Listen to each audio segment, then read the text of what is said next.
Hello everyone, welcome back to Nunley Math. I'm Aaron Nunley. Thank you so much for joining me here today as we talk about adding and subtracting rational numbers. Adding and subtracting rational numbers. Now this is a lesson designed for my middle school students. That means probably 6th, 7th, and 8th graders who have had experience with fractions in the past. The idea here is we want to be able to stretch what we know about fractions into operations involving positive and negative fractions. So I'm operating under the assumption that my students have experience doing something like this in the past. However, I don't want to take for granted that my students have a full understanding of adding and subtracting fractions, so we do go back and review some concepts. But please understand that these concepts are designed as review. So hopefully you've seen them before, but we're going to clarify a few things that will hopefully make them make more sense for you. This is not a full in-depth study of adding and subtracting fractions because that would take several weeks in a regular classroom. But let's see what we can work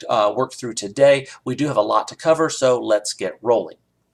When we talk about adding fractions that have like denominators, I'm talking about two fractions that look like this, 3/10 and 5/10. Remember, the denominator is on the bottom of your fraction, and it tells how many pieces our whole has been sliced in two.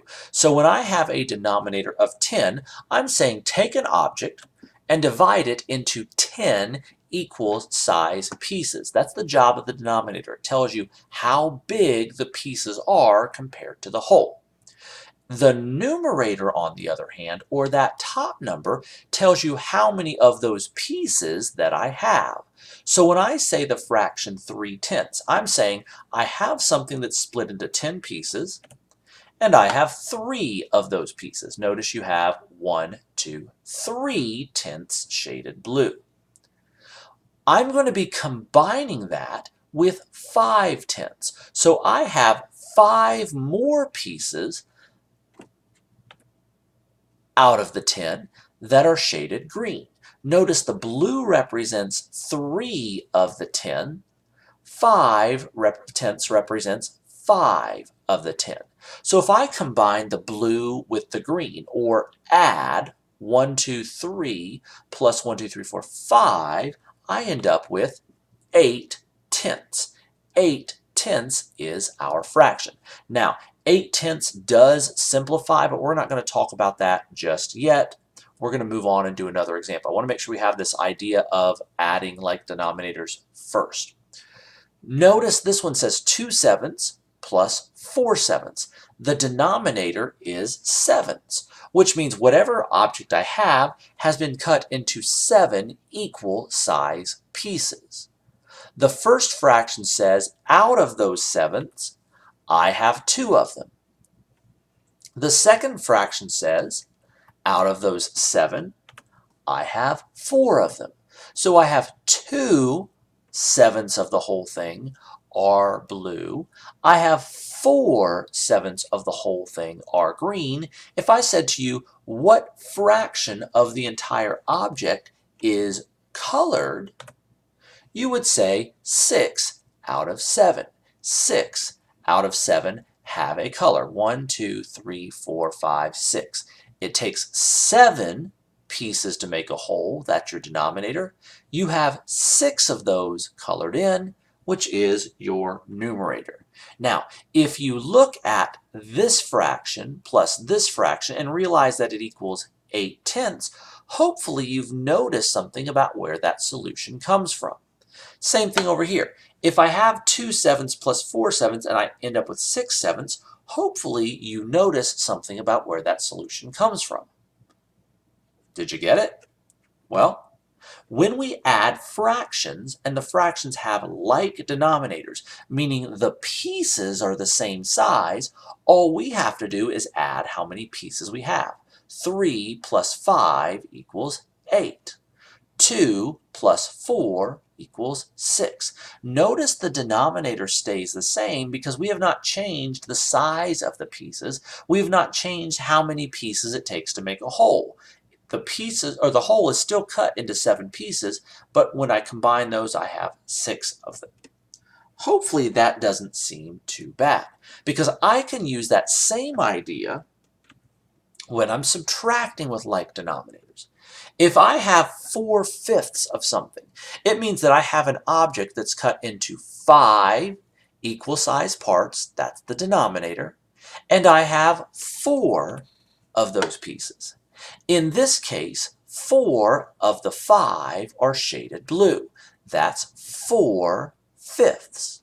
But in this problem, it says I'm going to be taking back 3/5. I start with 4/5. It says take back 3 of those. Well, okay.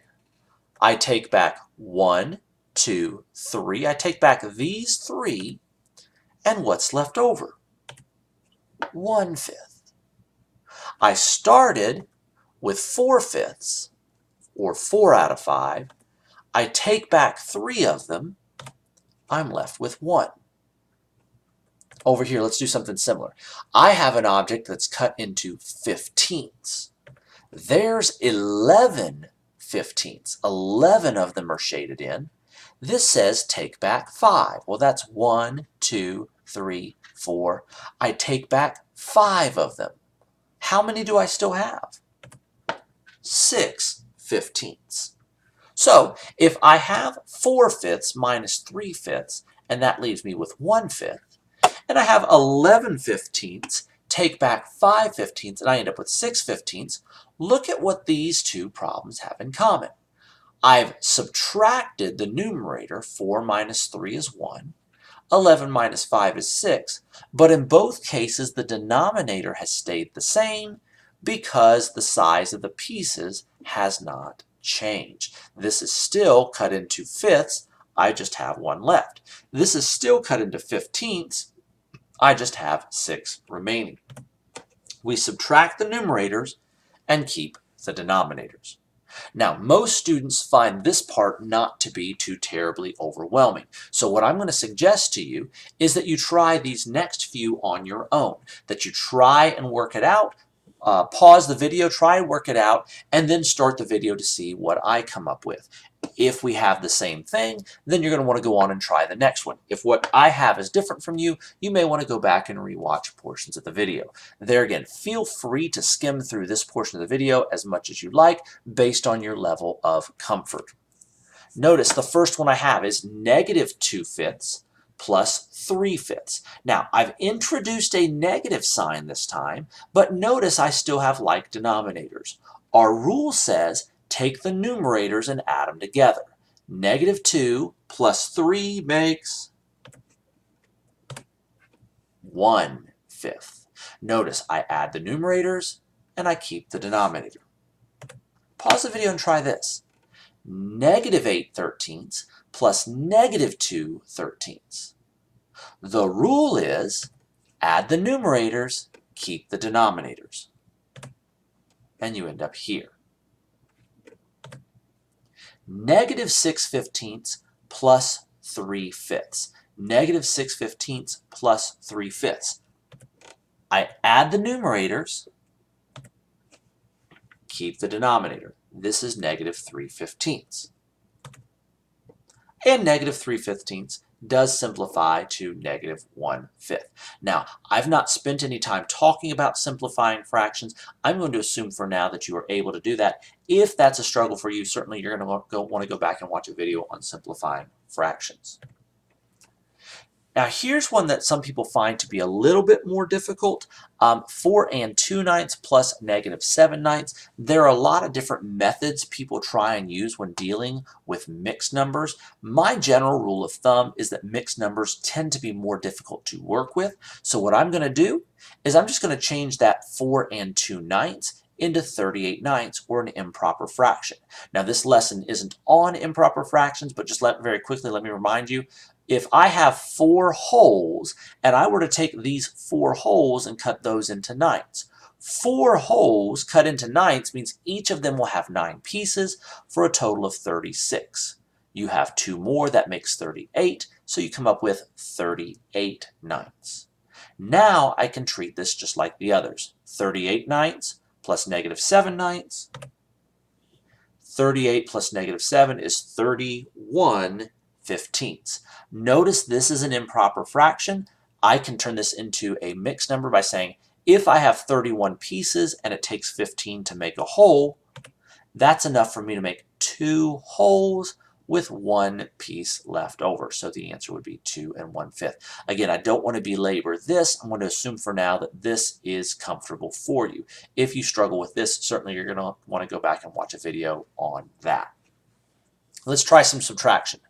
-2/5 minus 3/5. -2/5 minus 3/5. Now, I have a rule in my class where I don't like for my students to do subtraction problems at all, so I would have them change this to a plus negative. -2/5 plus -3/5 is -5/5. -5/5, of course, is -1.